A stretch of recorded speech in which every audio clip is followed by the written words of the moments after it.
الله. اللهم لا علم لنا إلا ما علمتنا إنك أنت العليم الحكيم. اللهم وتب علينا إنك أنت التواب الرحيم.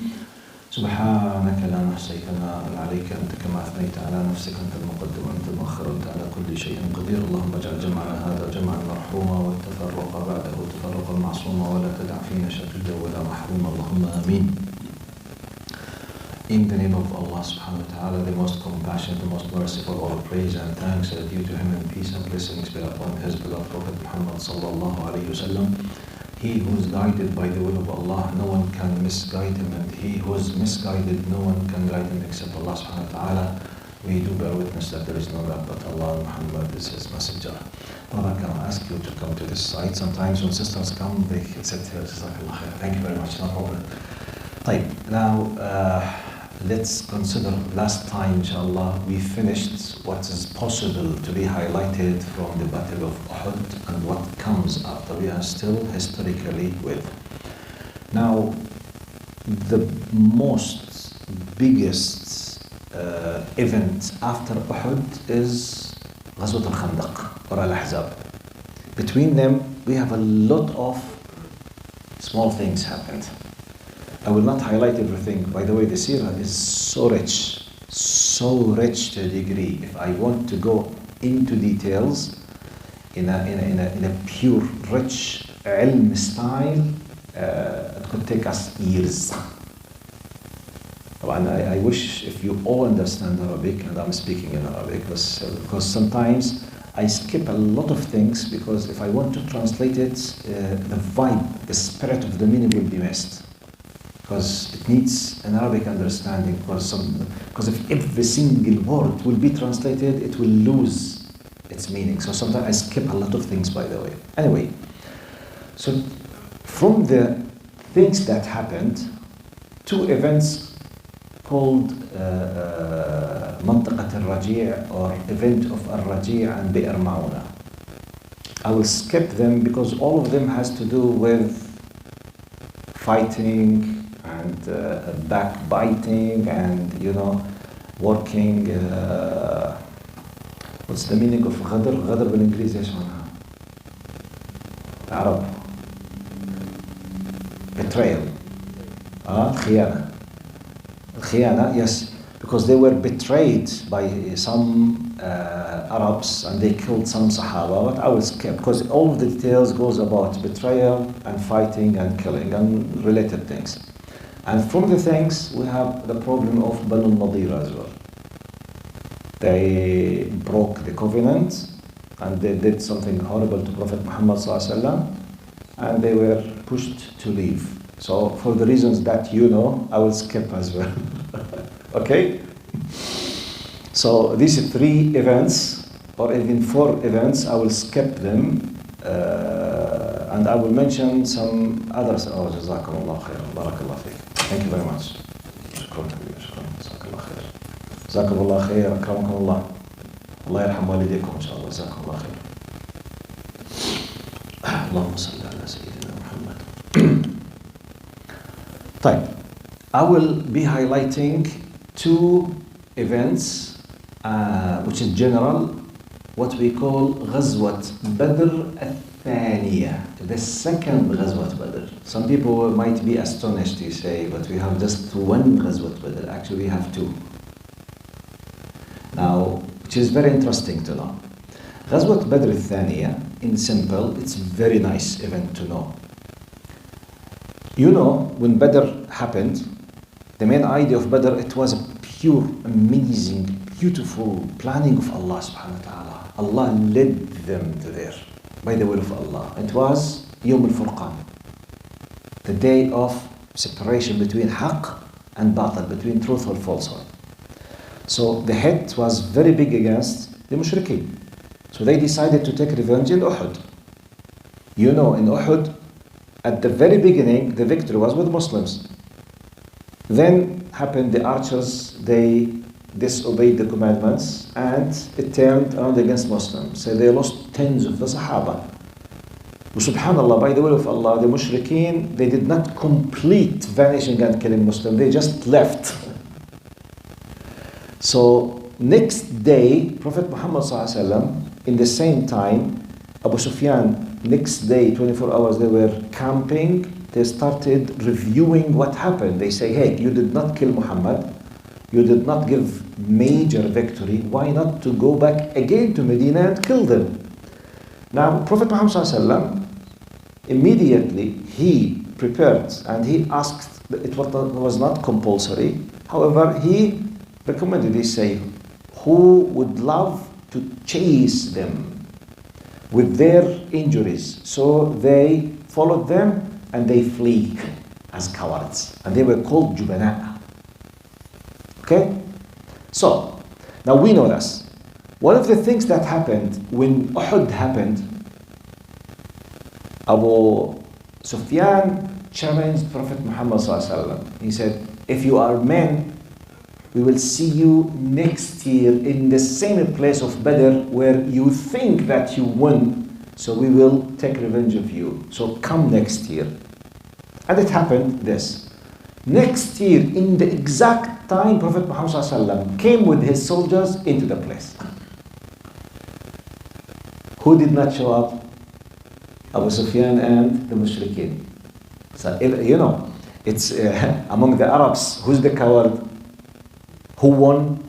That's why it's considered in the Seerah the second Ghazwat Badr. It's called Ghazwat Badr al-Thaniya because they came, they reached, and they showed their power, and they did some activities, and everyone, because subhanallah, if you remember, if you go back a little bit, the reputation and the pride for Arabs has a priority in their life. That's why, if you remember Abu Jahl, when the caravan of Abu Sufyan was saved, he received the news that khalas, our money is in a safe place, so there is no need to fight. What did he say? Say, no. Allah wallahi hatta na'tiya ma'a badr wa nashrab al-khamr wa tughanni lana al-qiyan wa tasma' bina al-arab. Look to this. He said, no, I will not leave it. Okay, even if the caravan, even if our money is in a safe hands now, no, we will reach the place we are supposed to fight, which is Badr. We will settle down there. We will camp there. We will drink alcohol. We will celebrate. We will drink al-khamr, and our slave girls will dance and sing for us, and so that every single Arab will hear about us. They are talking about the power now. Okay? They want to prove their superiority. Subhanallah. So after Uhud, Muslims, they went there. Fadl, we are here. Where are you, Abu Sufyan? No one came. So who proved his power? The Muslims. That was called Ghazwat Badr al-Thaniya. Even though no one fought, anyone, but it was called because they came. They were ready to fight, but they did not meet any kind of. They were called in some of the Surah, قال ولم يأتي الجبناء. The cowards, they did not come at that time. Abu Sufyan at that time, he was a mushrik, so he was called al-Jaban. Then he became a Muslim radiyallahu anhu. This is one of the events happened between Uhud and from the things that happened historically. Now, and there is another details about Ghazwa called Ghazwa Dawmat al-Jandal. Now, the details are not very authentic. But let me tell you something. The narrations of the Seerah, they are not under the same category like the Ahadith. The conditions that ulama, they put for the Hadith of legislations, haram and halal, which is in Bukhari and Muslim and Sunan Abi Dawud, which will tell you and me that do and don't, which is haram and halal, is not the same criteria like the historical events. It's less, which is the nature of the history. Okay? Because by the way, yet, even though the way of filtering the narrations of the Seerah is 100 times than any other narration of history among other nations. But I'm comparing us with us. Comparing the Sunnah in terms of Sahih, Mutawatir and Kada with some narrations of the Seerah. So that sometimes it's a historical event. In terms of the Hadith Sahih, it's not Sahih. It might be less than Hasan or even Da'if. But sometimes a Da'if narration in the Seerah, it could be equal to more than Hasan in the legislations. because it's historical events. Unless if it's something contains legislation, it's another way of dealing. So that's why there is no good isnad for it. So Sheikh Muhammad al-Ghazali in his book Fiqh al-Seerah, he says about غزوة الجندل. Look, what is it? قال جاءت أخبار إلى المدينة أن القبائل حول دومة الجندل وهي منطقة قريبة من الشام. The area of دومة الجندل in the northwest of what we know now as Saudi Arabia, or شمال الجزيرة العربية, north, which is very close to the south of بلاد الشام, Levant, which is Palestine, Jordan, and this area, that area. دومة الجندل قال منطقة قريبة من الشام, a close area from Levant. أن قبائل, some of the tribes in that area, the area of دومة الجندل, قالوا they used to do قطع الطريق والنهب, which is like thugs and gangsters. They used to do the mushrikeen of the tribes, part of their custom to do nahb, to attack, to kill, to steal, to take the prisoners, to enslave them. So some of the tribes, it was simply a group of thugs and gangsters. Everyone goes from that area, they used to attack. So Prophet Muhammad ﷺ decided to punish them because no one is safe anymore. Even though, look what it says. قال فخرج النبي صلى الله عليه وسلم في 1000 من المسلمين يكمن بهم نهارا ويسير ليلا حتى يفاجئ أعداءه. Look what he did. Look to the political, let's say, plan. 15 days of travel with 1,000 Muslim soldiers. قال كان يكمن بهم نهارا ويسير بهم ليلا. He used to hide them, kumun, which means they used to settle and to hide themselves in the day. So no one can see, because basically an army, the speed of an army of 1,000, let's say it's 10 kilometers a day. One person with a good horse, he could do 3 to 4 double. So if someone recognizes that they are there, they need 10 days. In 3 days, any person can go until that there is an army coming after a week. Because it's an army, 1,000, you see. Just when they want to stop and settle down, to camp and to eat, it takes them 5 hours. A person, 2 minutes. Subhanallah. So therefore, part of their strategic military plans, they used to do kumun, which means they hide themselves in the day, they don't move, and they move just at night. For 15 days and night, قال 15 ليلة, 15 nights, قطعها المسلمون بمعونة دليل ماهر. They had a very excellent professional guide, because moving at night in the desert need an expert. قال فلما بلغوا مضارب خصومهم اجتاحوها مباغتين. So when they reached the area of these gangsters, because they were tribes, hundreds and maybe thousands of them, they were killing the people and attacking them. When they reached the area, they attack them out of a sudden, without even knowing that someone is coming. They're not expecting. Can you expect, like, imagine for example the mafia. Mainly the mafia, everyone is afraid of them. So you don't expect anyone to attack them, apart from the police. Even the police sometimes, they are controlling even the police. Sometimes, the mafia in some countries, they are controlling the vice president and the president and the king himself and everything. So they are people that are afraid of them. So those gangsters, so Prophet Muhammad did mubaghata, which means suddenly, out of a sudden, he just attacked them. قال ففرت الجموع المتأهبة للسطو. They were preparing themselves to attack some of the people here and there. Out of a sudden, they just flee and left everything. So they left their spoils. The horses, they left the camels, they left the she-camels, they left the, all the kind of money. Prophet Muhammad ﷺ took all of these things. It's like a big punish for those. They call those غزوة الجندل. قال ففرت الجموع المتأهبة وأصاب المسلمون سوائمهم ورعاءهم وكانت لبني تميم إلى آخره. This is غزوة الجندل. It's called غزوة. And by the way, when they say غزوة and سرية, Ghazwa were a group of Muslims, regardless. Sometimes it could be hundreds, sometimes tens, sometimes 1,000, sometimes just a small number. If the Prophet is with them, they call it Ghazwa. If the Prophet sent them without going with them, they call it Seerah. It's a terminology, but it's by the commandment of Prophet Muhammad sallallahu alaihi wasallam.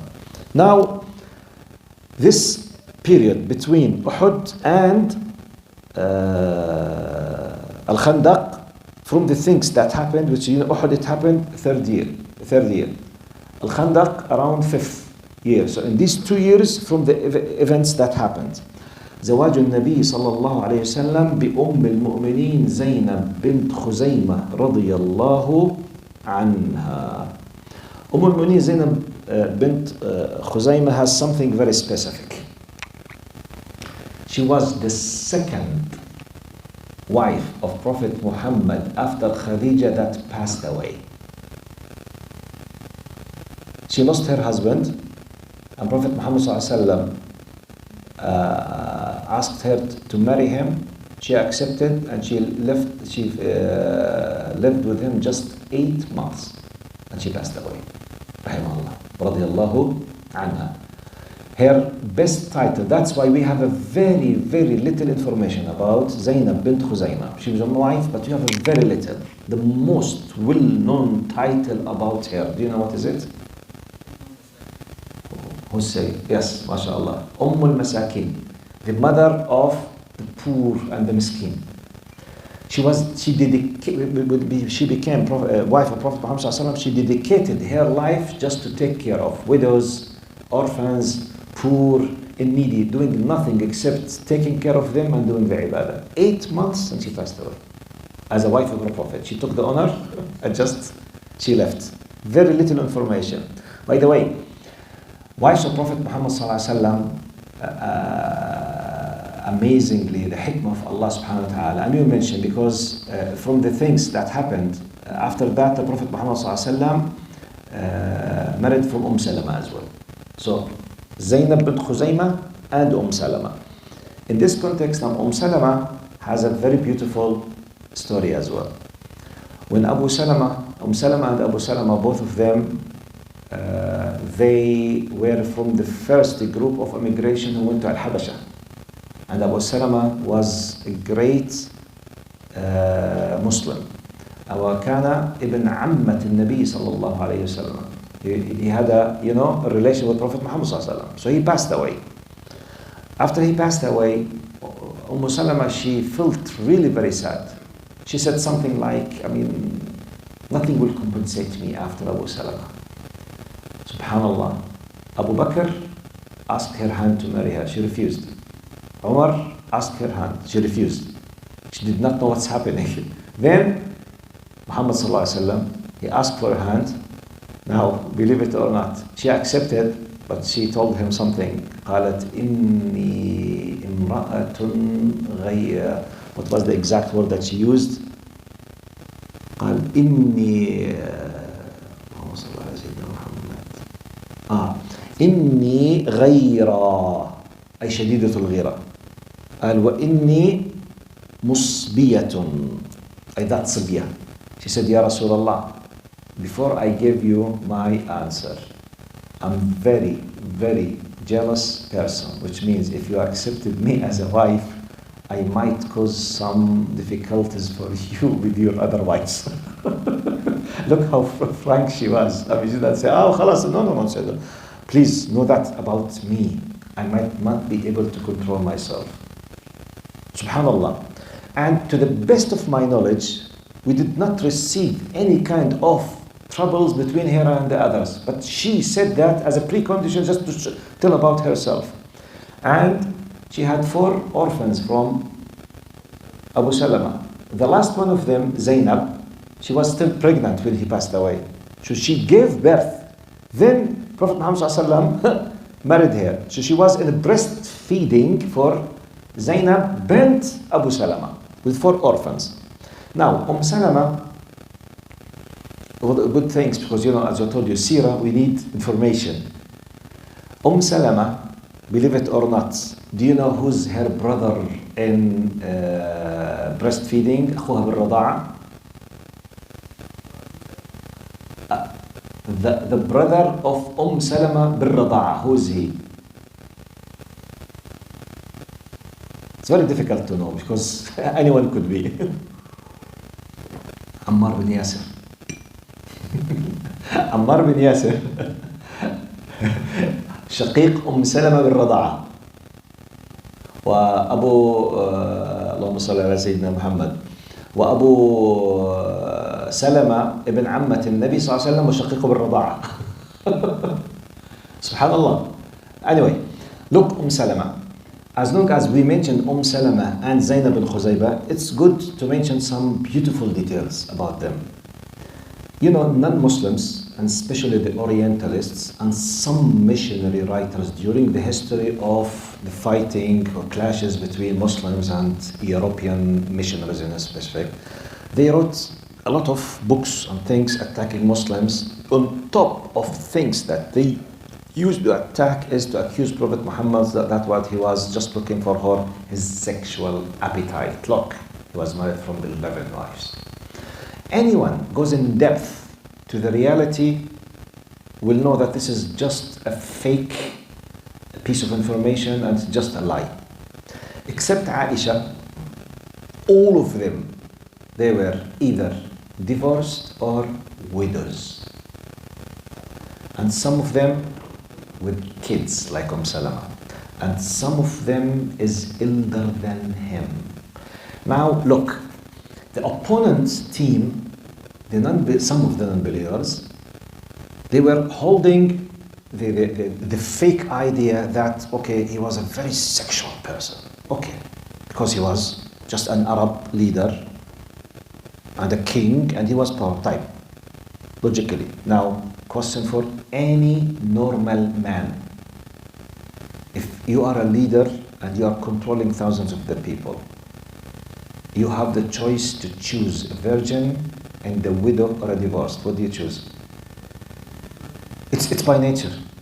But if you have the power just to choose, do you choose a widow with kids with the age equal to your age or young? It's the fitrah. So, what about 90% of them divorced and widows? One of them is elder and some of them with kids. The whole theory collapsed. It's against logic. It's against logic, subhanAllah. So when you come to details. Now, Prophet Muhammad's marriage, each one of them has a wisdom. And by the way, none of them but by the commandment and the permission of Allah. Muhammad ﷺ was not choosing the marriage because he wanted.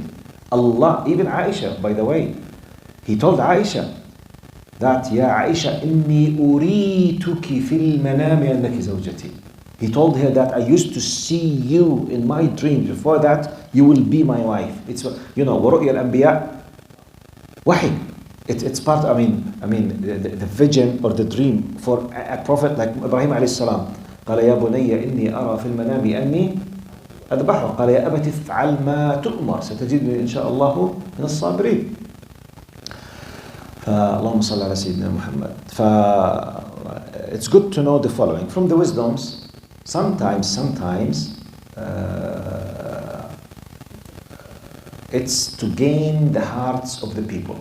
Like, for example, Safiya bint Huyay ibn Akhtar. Like Zainab, I forget her name, bin al-Mustalaq, Zainab. جويرية. جزاك الله خير. Who said it? جويرية بنت الحارث. جويرية بنت الحارث. When Prophet Muhammad sallallahu alaihi wasallam married her, she was the daughter of the head of the tribe of Bani al-Mustalaq. When Prophet Muhammad married her, they became the whole tribe. All of them, they came to Islam. All of them. Subhanallah. So Juwayriyah bint al-Harith had this reason. Aisha to honor Abu Bakr. Hafsa to honor Umar. Now, in general, one of the general wisdom of having more than one to give us the details of the very private, secret details of the daily life Prophet Muhammad as a role model. And look to this. The prophets, the wives of the Prophet, they narrated around 3,000 hadith from Prophet Muhammad 3,000. Guess what? 2,200 just by one of them. Aisha. Around 280 to 300 Salama. And the rest with the rest.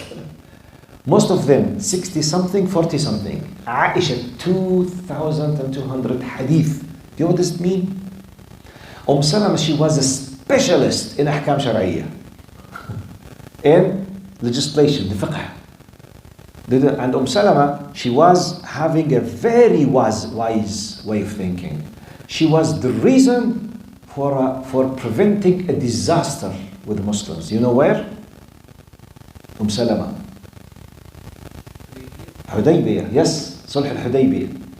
When they went to do the Umrah and they prevented them and they were about to fight. And what will happen? The Bay'at al-Ridwan, the covenant of the Ridwan. When Prophet Muhammad ﷺ commanded them to break their ihram, khalas, there is no Umrah because they did ihram. They refused. I mean, they were not humanly able to accept that those mushrikeen, those kuffar, they forced us not to do it. So Salama, she said, Ya Rasulullah, she understands by her wisdom the psychology of the men. They are fighters. So they were insulted from their point of view. So they want to fight back. She said, Ya Rasulullah, go to the top of the hill, shave. Don't say anything. Ask your barber to come and shave. Let them see you. This was the opinion of Salama. So Salama, he just, without saying anything, all of them started shaving. Khalas, they broke their ihram. The problem is finished. So Allah protected the Sahaba from being disobedient. He was asking them, they are refusing. You know, maybe someone said, what? You see, sometimes when the event is very heated, sometimes psychologically people, they lose their logical common sense.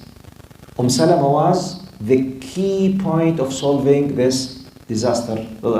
She was the second biggest narrator of hadith of Prophet Muhammad ﷺ. And guess what? She was what as well? It's good because we are mentioning here. Yeah, forget. Zainab bint Khuzaymah, the first one who passed away after Khadija, 8 months, and Salama, the last one of them who passed away. At the time of Muawiyah, radiyallahu anhuma. Subhanallah. She lived, I think, 70 something or 80. She was, I think, either 80 or 70 something. Allahumma salli ala Sayyidina Muhammad. So this is something quick about things happen, just to try to imagine that, for example, Khadija, after Al-Hijrah, we have Aisha, we have Zainab bin Khuzaymah, then we have, after third year, Salama, and she lived with Muhammad ﷺ all of his life till he passed away. Now, from the things that happened in that time, this 1 year and a half, 2 years as well, in that specific timing, Tahrim al-Khamr. What? The prohibition of al-Khamr, alcohol, it's after the third year, between third and fourth year, which means 13 plus, 3 plus, it's around 16 years out of 23, Allah did not push them or force them to stop drinking alcohol. But it happened gradually, with steps. But at that time, the final, let's say, decision, Allah subhanahu wa ta'ala made. Aisha says, there's a very beautiful hadith narrated by Aisha. And keep in your mind that Aisha was considered one of the greatest ulama of the Sahaba. That's why, by the will of Allah, generally all the wives, each one of them has a reason. Like Juwayriyah, for example, to bring Banu Mustalaq and all. Safiya, try to, for the Jews. Now, Aisha, it was an exceptional case. The only virgin, very small, and she has a very exceptional characteristics. When you study the shakhsiyyat character of Aisha, she was genius, not clever, genius. And by the way, she used to be Nassaba as well. And her father, Abu Bakr, was one of the greatest Nassaba. We explained that. He was an expert in the lineage of the Arabs, who is married to who is the godfather of who, from when, which is very important. It's data. It's like, by the way, it's like the data that security forces have now in their, in their hard disks or in their databases or something, which is very serious.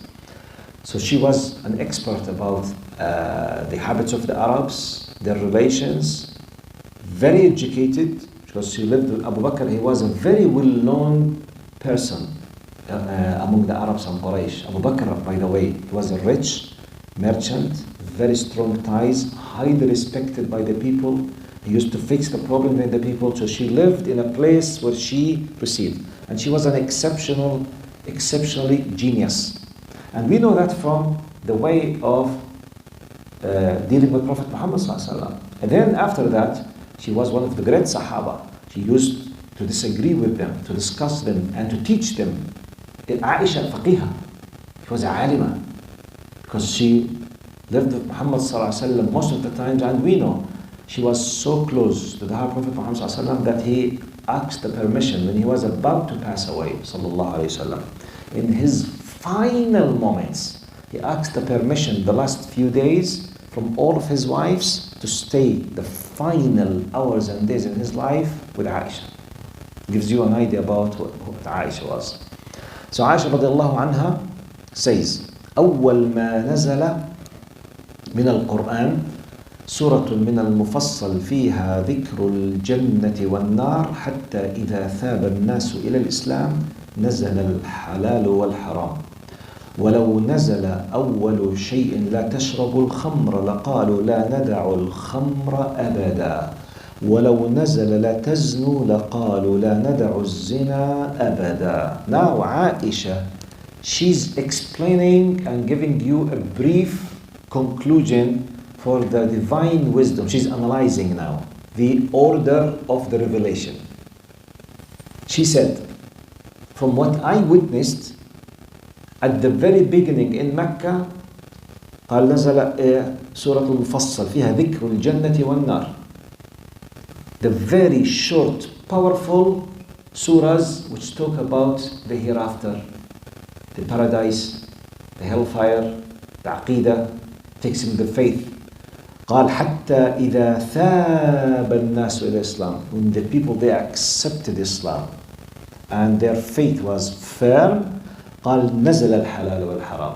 Next, which means at Al-Madinah.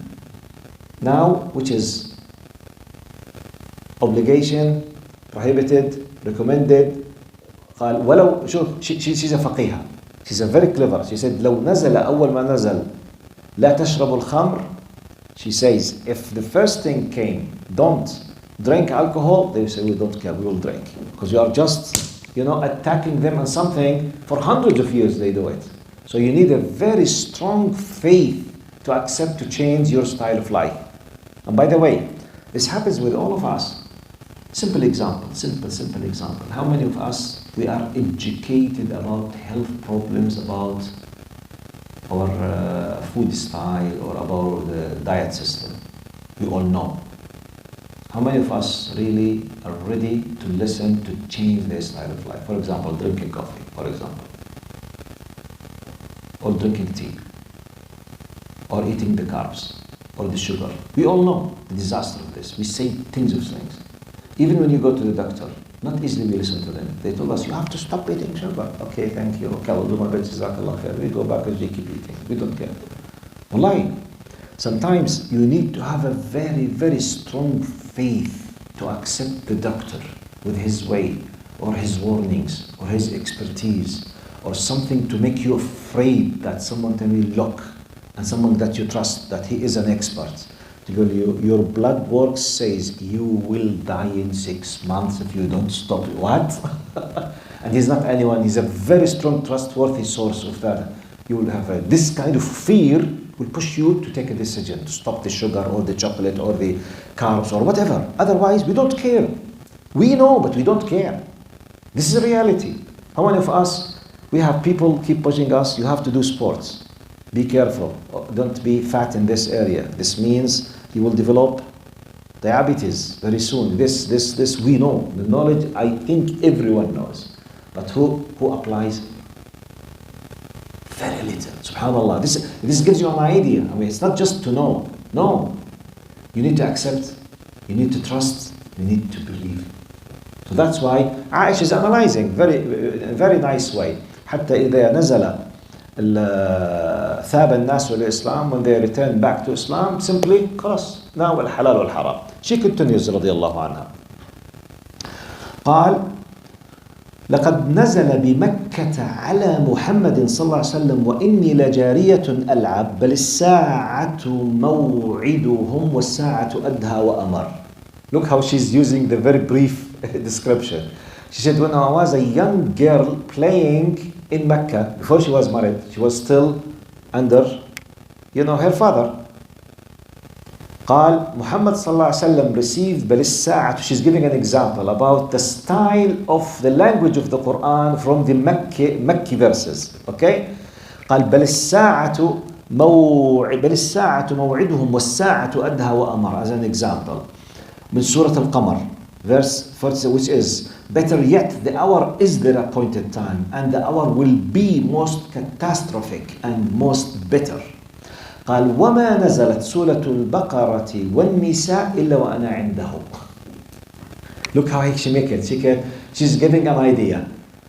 She quoted one verse from Surah Al-Qamar. Just بل الساعة أدهى وأمر بل الساعة موعدهم. I was a young girl in Mecca when he received that. While Al-Baqarah and An-Nisa, it came when I was with him as a wife, which means, and she did not say Al-Madinah, she said وَأَنَا عِنْدَهُ, which means after the immigration.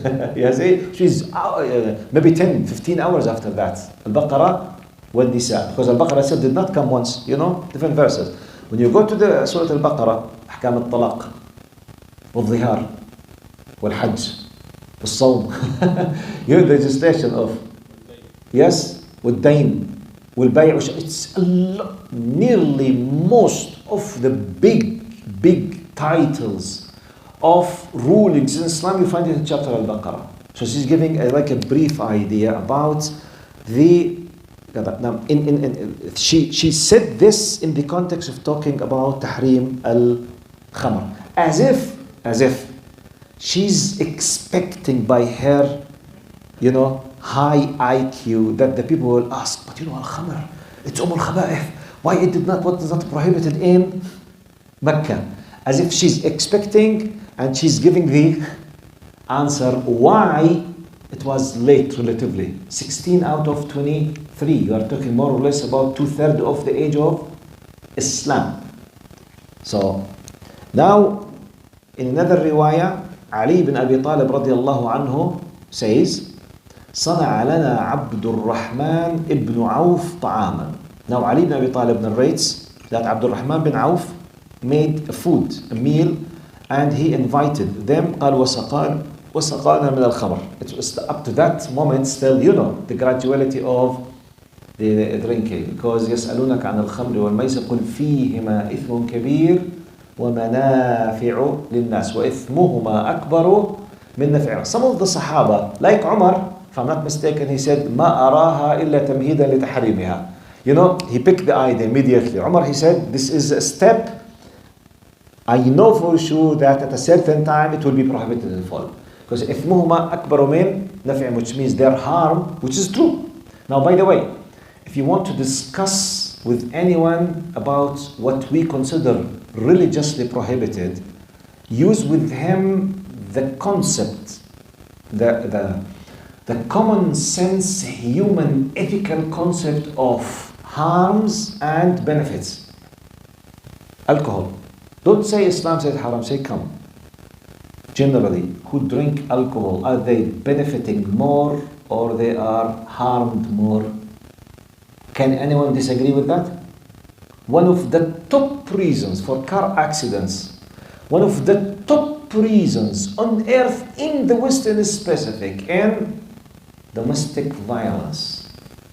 Husbands, they come drunk, starting using the punch books, which is their wives. Wallahi, I know one of the statistics from a research, but very old, 20 years ago. 1 out of every 3 women who are married in the UK, they are hit by their drunk husbands on a daily basis. 33% of British women, the married British women, they are hit by their drunk husbands on daily basis. 1/3 of the married society of British society. So can I not? But you know, I enjoy drink. I know that you enjoy. The zina contains enjoyment. I know that porno as well. But look to the side effects. طبعا that's why Allah subhanahu wa ta'ala وإثمهما أكبر من نفعهما. The one who sells the grape or the apple to the factory is benefiting. The one who loads with his lorry or with his truck, he's benefiting. The one who plants these things is benefiting. The one who sells benefiting.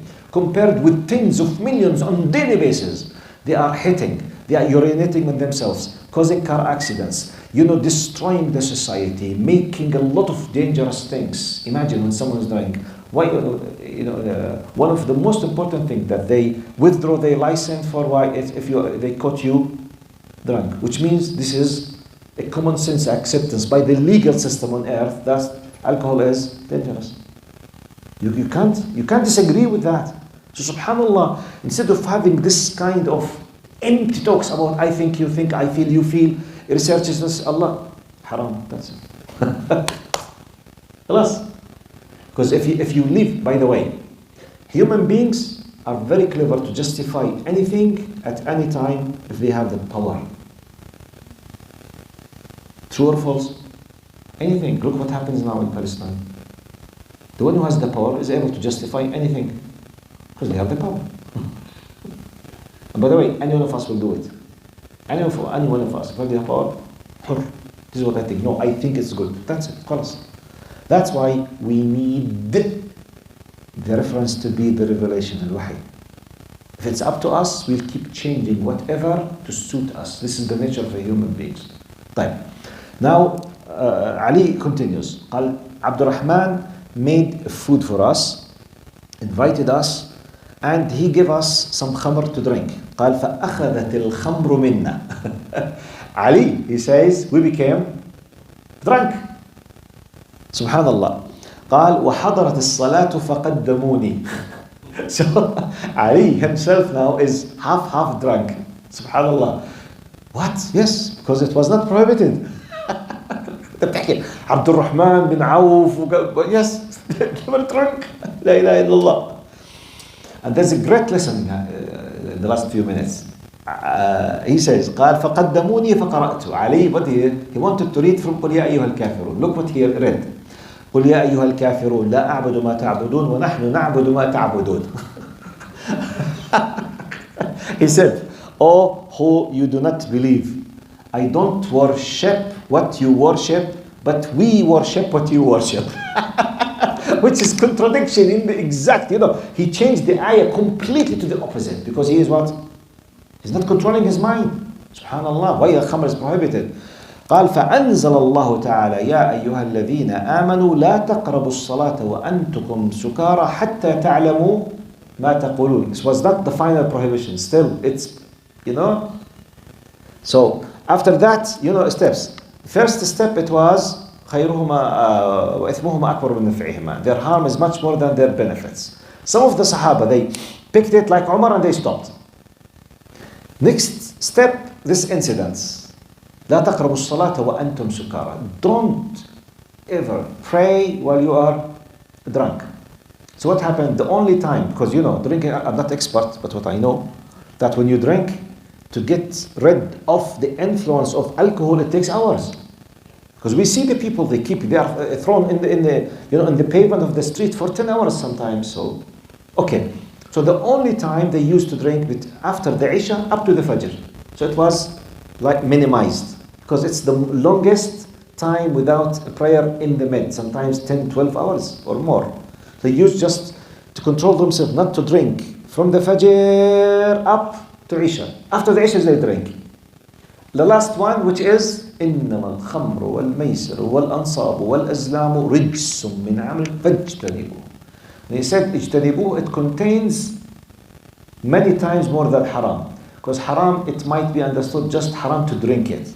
فاجتنبوه, it's haram to go to the place, to sit with someone who drinks, to sell to someone who will use it, or to give even the fruits to the factory that will manufacture, or to use your truck or your car to hold the fruits that will go to the factory, or to sit with someone who is drinking, or any type of support to be haram.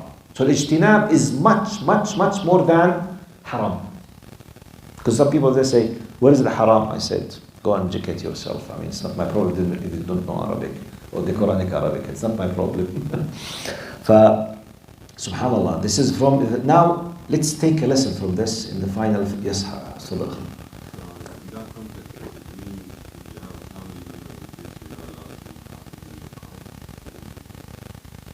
No. This is completely another case. He's asking if someone is drinking. Subhanallah, I was about to start something has to do with that. Let me say the rule and I will answer your question. Now, we can conclude from this what some ulama, we studied this in what we call in fiqh or usul al-fiqh, the principles of Islamic jurisprudence. There's something called at-tadarruj fi at-tashri', the graduality in legislation. This happened at the time of revelation, explained by Aisha. Now we have what? Tadarruj fi at-tatbiq. We have graduality in application.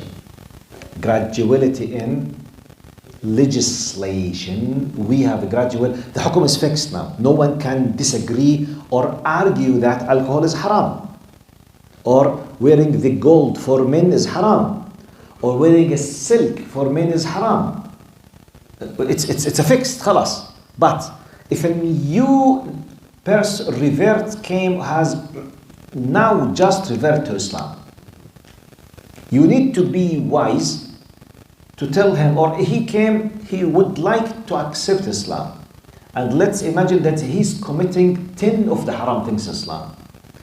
In light of understanding that graduality of legislation, you do ijtihad to give him a plan how to get rid the graduality from the haram things as a new Muslim. Does that mean that I'm agreeing on him doing haram? No. But simply I just close my eye because we have priorities. If he's, for example, God forbid, if he's a member in a gangs, for example, he's a gangster and he's shooting the people on the street, and he drinks alcohol, and he commits dinner with his girlfriends, and he has a riba loan. Are they in one line? No. Definitely no.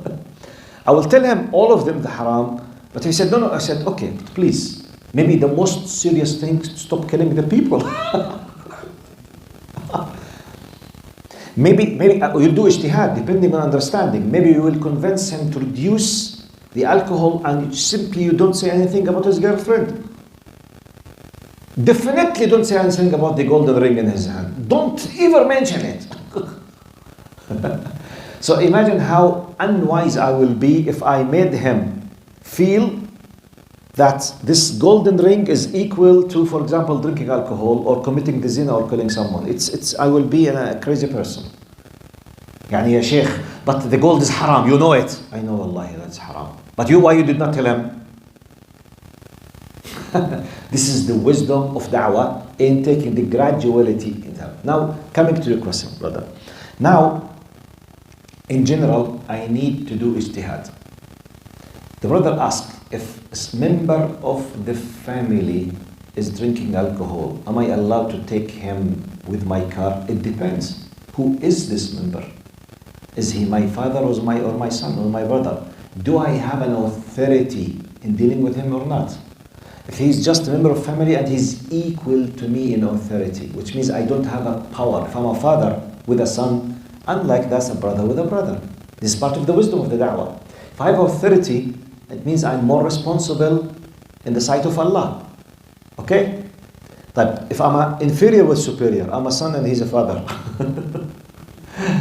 وَإِنْ جَاهَدَاكَ عَلَىٰ أَن تُشْرِكَ بِي. Not drinking. He's asking me to commit kufr 24/7. I have to be nice with him, to bring his medicine and to take care of him and to take him to the washroom and to clean his body and to bring his food while he's maybe attacking Allah and Muhammad every single day. La ilaha illallah. So it's not the same. It depends. Number one, what type of authority do I have? Two, how much frequent is this? And when I give him, is it something that I'm helping directly in drinking alcohol, or it's part of our human dealings? Yani, there's a big difference. For example, he's my brother. So we are in equal authority. Or my cousin. Hey, I don't have a car. Can you give me a ride? Where do you go? I want to go to the pub. It's much more difficult than if he's drinking alcohol generally in his life, but can you give me a ride to the bus station, go to university? This will be like any of us. By the way, none of us, but we commit some kind of sins. None of us, including myself. All of us, we have our shortage. So any of us could be under this criteria, which means we can't stop dealing with nice things because they might be committing something haram, which definitely. Unless if I'm supporting directly the haram. Like for example, can I come with you to the pub and say, I'm sorry, don't let me help in this, for example. Unless, as I told you, if he's my father, or I have another consideration. I'm still in the process of making da'wah for him, and he's an addict. And it's not the time to preach him. I want just to gain his heart. So there is no black and white answer. You must do ijtihad, which means put an effort to try to analyze. What's the core point? Am I in the process of bringing him close, preaching him, making da'wah, making him closer? Do I have authority? Do I have a good relation? Can I, if I was nice with him, can I do something better? Or I'm just, I'm subjugated to his will, and he's just using me. So I need to put all of this in my calculations, and for the sake of Allah, I take the best decision that Allah knows my heart. And by the way, it's not necessarily there is one answer for that. Maybe your condition is different from mine. That's why here comes the importance of hadith Prophet Muhammad sallallahu alaihi wasallam. فَاسْتَفْتِ قَلْبَكَ وَلَوْفْتَاكَ النَّاسِ. You need to do your own ijtihad now, because it's a very specific case. Wallahu a'lam. I thought the Isha is 9:45 or 10. Okay, sorry. We have a few minutes. Seer? Okay. طيب. اللهم صل على سيدنا محمد. Oh, actually, I finished. طيب, and I finished. If you want to have any other question about the graduality, or with non-Muslims or non-practicing Muslims, but the idea, let's be wise, and let me just remind myself and yourselves with Prophet Muhammad sallallahu alayhi wasallam methodology. One of the best examples for us as people who think that we are practicing Islam, inshallah we are as such. Allah yazikum khair, barakallahu fikum.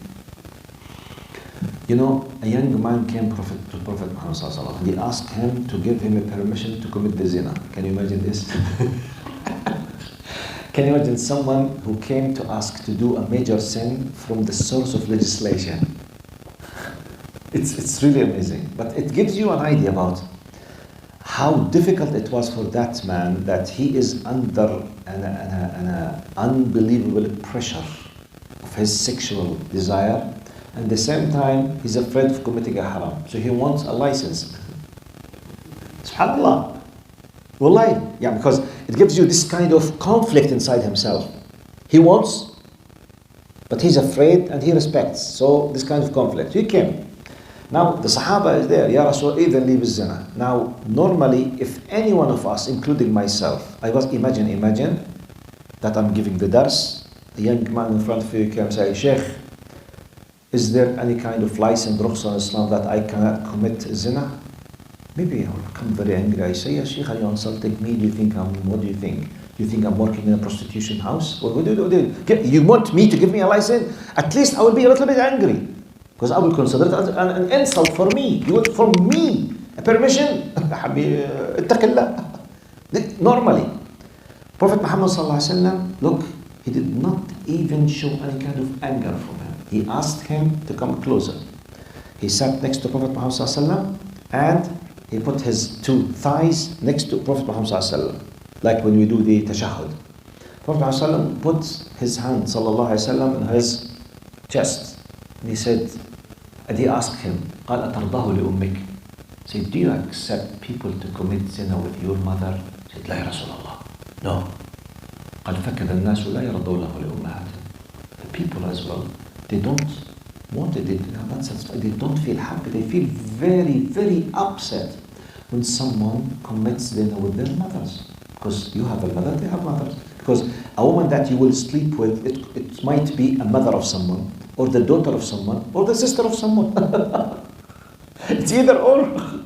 فإذا you قال أترضاه لخالتك, for your aunt? No يا رسول الله. فكذا الناس, they don't accept it, they don't. أترضاه لأختك, for your sister? No يا رسول الله. You know the normal reaction of an Arab. No يا رسول الله. No, I don't. فكذا الناس. He used with him in our words today like a psychological therapy. Okay? Which means he made like a psychological shock for him. Be careful. This woman could be the wife of such, or the daughter, or the mother, or the sister of someone. So what about your feelings? He pushed him to put himself in the place of those people when they discover that someone managed to cheat or to convince or to pay under the circumstances of a need, and he committed this kind of fornication or zina with someone. You would like some days to open your eyes and someone has committed this with your daughter, sister, mother. No, Ya Rasulullah. You know these feelings? Okay, please be aware that you will cause this feeling to someone at a certain time. This is, and by the way, I know when I used to say this hadith, some youth, they used to laugh. I say, Sheikh, no one, we have a lot of youth now, they don't care with this. But they say, I don't care, let her do whatever she wants. I mean, because, wallah. Yes, because, by the way, wallahi, I liked this. I was once talking in one of the TV channels. One of my friends in the United States, he sent me a message. He said, Sheikh Amjad, Jazakallah khair, I liked what you were saying about the house and the families and education. I said, I want to add something to your speech next time. He said, what is it? He used most of the time to go to Islamic schools and public schools in Texas. And he used to give khutbah Jum'ah for Muslims in public and Muslim schools. He said, you can add something about what he calls the defitratization of the society. Defitratization. The fitra, like we say, dehumanizing someone. You take him out of the status of humanity, you make him less, then you go and kill him. And no one will care because you dehumanized him. How you will control someone easily, one of the ways, attack the fitra, attack the inner nature that has been designed by God. Your inner nature by God, you feel very upset for some certain crimes without education or without something. By fitra, you feel in the need of protecting, for example, what we call your honor. The base of your honor, your mother, your daughter, your sister, your wife, by default.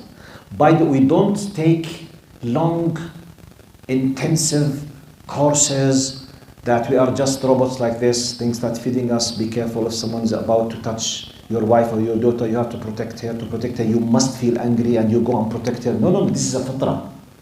We just manage how to control this fitra in a proper way, okay? We don't go just by suspicion and kill, wal-'iyadu billah. It's prohibited, okay? But the feelings, it's a normal reaction, fitra. Now, some people on earth, they do the defitratization. So therefore, some of the hadith that I'm quoting might not affect them at all. أترضاه لأختك, Sheikh. Well, sometimes, I don't care. What's this? I'm talking about Arabs, Muslims now. I'm not talking about Arabs and Muslims. Because the fitra was hit because of the media, because of the movies, because of the TikTok, because of Netflix, because of many things. You know, boom, boom, boom. The normalization with some certain types of top ranks of haram will do defitratization. That's why, by the way, many people who became addicts on porno sites, they commit what? Incest. You know what's incest? Sifah. Which means to do zina with a muharrama. Which means to rape or to commit mutual zina with iyadu billah, with a sister or a daughter or a mother. A'udhu billah. Do you know how comes one of the reasons? Being addicted in porno sites. What's this? The normalization with porno industry will cause the person to look to this big crime as something normal. Defetratization. Now, I know, these crimes are happening all the time in the history, but with the minimum. The system now is about to normalize, which will iyadu billah. And by the way, one of the biggest crimes ever in the history, and still up to this moment, which is the pedophilia. You know, some countries in Europe, very limited still, they are about to make it normal. Some countries. They have started talking about this. They started to use the first step. Do you know what is it? Minor attracted person. Not a pedophilian. Be careful. He's a minor attracted person. What?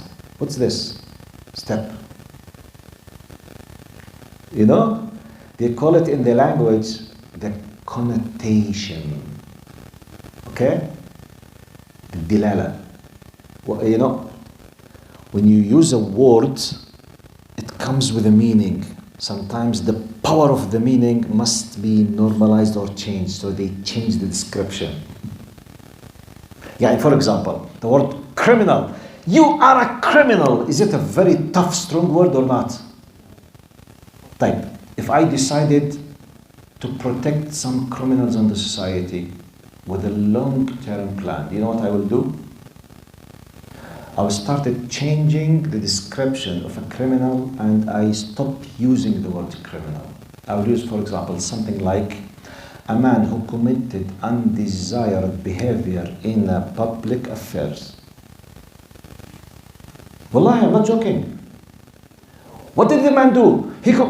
Be careful, it's human rights. Make it right. What should I say? He committed undesirable behavior according to the public. For example, say, ooh, nice, wow, ooh, it's a point of view. Then it will become what? Point of view. So the word crime will not be used anymore. Or it will be minimized to some certain things. That the people of war decide to use it as a crime. This is part of the normalization, by the way. Believe it or not. It's a philosophy, it's concepts, but the first application is the language. Subhanallah. Anyway, we were discussing tahrim al-khabar, okay? Stop. Inshallah. Jazakumullah khair. We have just 5 minutes. Assalamu alaikum wa rahmatullahi wa barakatuh. See you tomorrow in tafsir, inshallah. صحت الشباب هذا؟ ها؟